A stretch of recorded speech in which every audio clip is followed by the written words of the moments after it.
Embrace the chaos.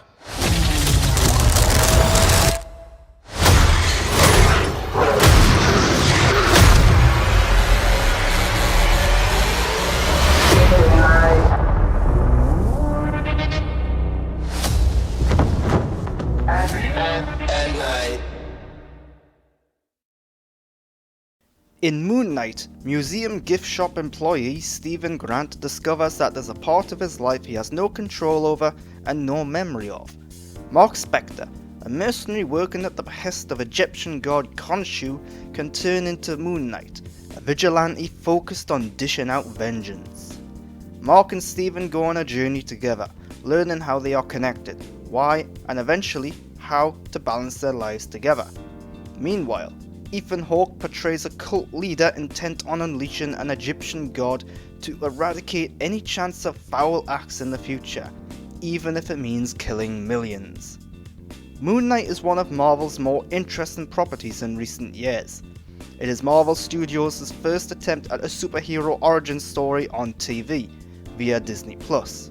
Across its 6 episodes, it tells an origin story while also attempting to subvert expectations with twisty, convoluted and mysterious events such as blackouts and supernatural psychological visions and occurrences. It also attempts to infuse the usual Marvel energy, a mix of comedy and action, along with some thematic elements. The problem is that while the show often nails all these elements singularly, when it comes to blending them together, the show becomes a tonal mess. Moon Knight does not know what it is, it has an identity crisis. It is a superhero origin story, although it focuses far more on the person under the mask than the hero itself. In this regard, it does a decent job.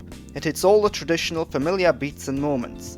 The problem is that it isn't all that interesting or captivating in 2022, because we've seen a plethora of these stories before.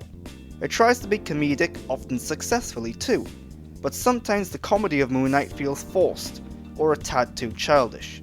The jokes often miss, failing to incite laughter and instead incite groans.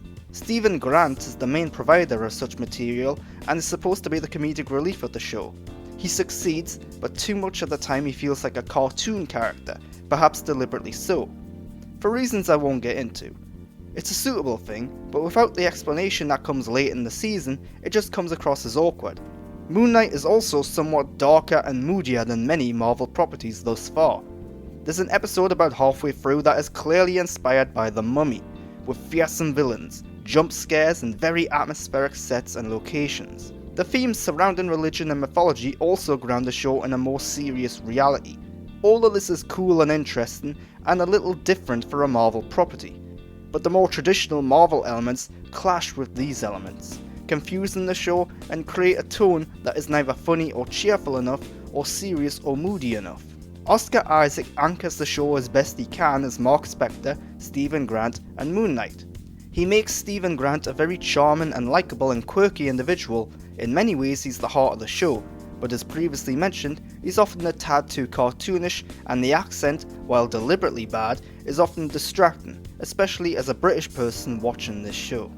Mark Spector is far more believable and serious, but in comparison to Stephen, who we first see, Mark is also a lot more boring and uninteresting. It's a little disappointing that halfway through this show, Mark becomes the primary protagonist, as he is in the comic books, despite him not being all that compelling or likeable. This is in no way the fault of Oscar Isaac, but of the writing, which doesn't give him much to work with beyond action scenes and direction, forcing him to be gruff and frowny all the time. As for Moon Knight, the titular character and the main hero and focus of the show, this is the element that is most disappointing of all. Moon Knight is barely in the show. Instead, he is relegated to occasional action scenes and dramatic reveals. Across the 6 45-minute episodes, he probably has less than 10 minutes of screen time. On top of that, he is often portrayed via fine but not outstanding CGI, giving him a weird, unbelievable look. The poor CGI and special effects of Moon Knight don't stop at the costume though. The show often looks like it has a limited budget. Various locations and action scenes have excessive CGI that is distractingly bad, even for a big budget TV show like this. Few of the locations look real or believable and were clearly shot in front of a green screen, or the set used for The Mandalorian. It gives most of the show an artificial look, with lighting that doesn't seem natural and backgrounds that don't appear real. On the plus side, certain CGI characters do look great. It would be a spoiler to say who they are, but they are well designed, they look believable enough, and are highly detailed. It's very clear that a lot of care and attention and money went into those, perhaps at the detriment of other uses of CGI in the show. Additionally, the sets and locations are often well decorated and designed with lots of detail and depth, but they often lack the grandeur and scale and scope you would expect or want. For example, certain episodes take us to grand tombs and palace-like environments, only for the locations to be very tight and confined and small. Clearly, a lot of Moon Knight was filmed on closed sets, constructed within a warehouse-like environment. This limits or takes away the magic of the locations and reminds us that this is a TV show. Finally, the final episode of Moon Knight is one of the worst finales I have seen in some time. Like many superhero stories, it resolves in grand fights featuring CGI characters.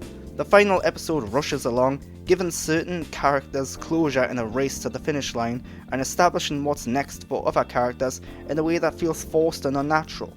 Maya Kalamoi's Layla is a key example here.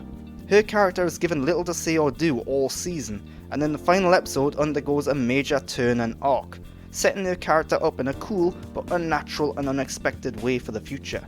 The finale seems far more focused in setting up the future than in finishing off the present, and as such it ends on a very disappointing note. In certain regards, it feels as though the writers did not have an ending in mind, so when the finale approached, they resorted to mindless action, lots of CGI, and hints at the future instead. Moon Knight has some fun, quirky moments. It's at times mind-bending and confusing, but its central characters are not all that interesting, with the actors doing their absolute best with mediocre and traditional storytelling. The CGI and special effects are great when used for CGI characters, but poor in almost every other instance, and the finale is very disappointing, rushed and far too traditional to end the show on a high.